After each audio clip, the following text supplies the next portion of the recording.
देखिए, राजनीति में अच्छे शब्दों की आप बात करते रहे हमेशा कि राजनीतिक शुचिता बनी रहे, लेकिन शांति धारीवाल जी के वक्तव्य को लेकर जो उन्होंने उस प्रकरण का संज्ञान स्पीकर साहब ने लिया और उस पर जो धारीवाल जी को माफ़ी मांगी उन्होंने माफ़ी मांग ली और उनको जो रूलिंग देनी थी स्पीकर साहब ने दे दी है। लेकिन मैं इस बात पर बिल्कुल आज भी कायम हूँ, कोई व्यक्ति हो, किसी दल का हो, किसी पार्टी का हो, लेकिन अशोभनीय भाषा,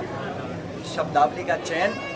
बहुत महत्वपूर्ण है पब्लिक लाइफ के अंदर और सबको उसका संज्ञान लेना चाहिए। धारीवाल जी बार बार गलती करते हैं,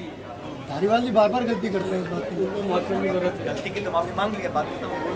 लेकिन हाँ ये इन चीज़ों से बचा जाना चाहिए क्योंकि इससे जो नई पीढ़ी है उस पर एक अच्छा प्रभाव नहीं पड़ता। सर, आपने स्कूल का उद्घाटन किया है तो क्या मैसेज देना चाहेंगे वैचारिक दृष्टि से देश को कैसे राजनीति में गुजरा,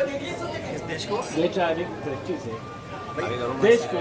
किस प्रकार के राजनीति इस देश में मैं हमेशा भी कहता हूँ, पहले भी मैंने कहीं गाजियापुर में परसों कि नौजवान इस देश का भविष्य नहीं है, वर्तमान है और नौजवान पीढ़ी को अच्छे संस्कार, अच्छी शिक्षा, अपने पृष्ठभूमि की पहचान और अपना गर्व होना चाहिए और इस देश में उन शक्तियों को ताकत मिलनी चाहिए जो लोगों को जोड़ना चाहते हैं। जो ताकतें लोगों को तोड़ना चाहती हैं वो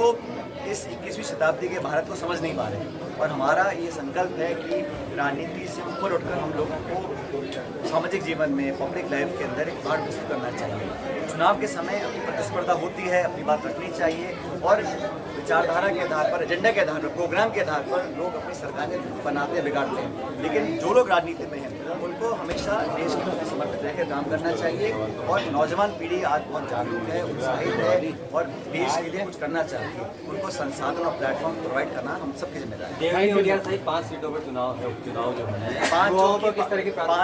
पांचों सीटें कांग्रेस पार्टी जीतने जा रही है क्योंकि जो परिणाम आए राजस्थान में, बीजेपी को प्लेटफॉर्म पर हम लोग लेकर आए, हम और हमारे सहयोगी दलों ने ऐसा कर दिखाया और 5 सीटों पर बीजेपी हारी। आप युवाओं की आवाज़ उठाते हैं, 5 सीटों पर क्या युवा उम्मीदवार होंगे? जो जीतने वाला होगा उसको टिकट दिया जाएगा, सबसे चर्चा करी जाएगी, किसी एक व्यक्ति की बात नहीं है। दल निर्णय करता है किसको चुनाव लड़ाना है, लेकिन जो आज माहौल बना हुआ है, जो बेरुखी जनता में हो गई है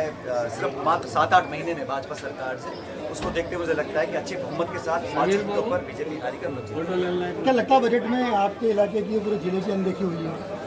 अब ऐसा है, वो तो जो बजट था हम सब सुन रहे थे लेकिन उसमें विवरण दे नहीं गए और वो अधिकारियों ने एक तरह से जो टाइप पहले करते थे सरकार के लिए वही अधिकारी टाइप बजट इस बार कर रहे हैं। घोषणाओं तो बहुत सुन ली हम लोगों ने, धरातल पे क्या उतरेगा, क्या वो पैसा वो खर्च करा पाएंगे नहीं करा पाएंगे, क्या वो संसाधन लोगों को दिला पाएंगे नहीं दिला पाएंगे। अभी लंबी लंबी घोषणा बजट स्पीच में करी है दोनों ने, मुख्यमंत्री जी ने, उप मुख्यमंत्री जी ने, लेकिन धरातल पर उतरने का कोई रूपरेखा नहीं दिखी। और सबसे महत्वपूर्ण बात मैं मानता हूँ, 2 सरकारें हैं, केंद्र की, राज्य की, बजट दोनों के आ गए।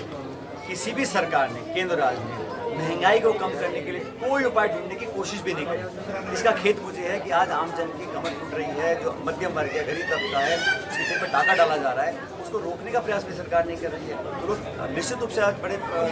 परेशान है और दुखी है। ERCP को भी भूल के लगता है,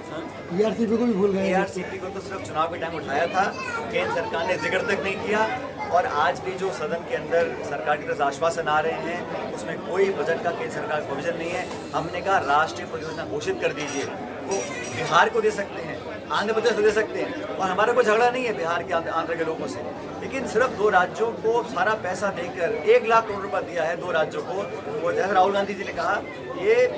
सरकार बचाओ बजट है, बाकी राज्यों का हित छीन के आप किसी और राज्य को दें, सिर्फ पॉलिटिकल झूठे आश्वासन देने का काम करेंगे, उसको जनता समझ लेंगे।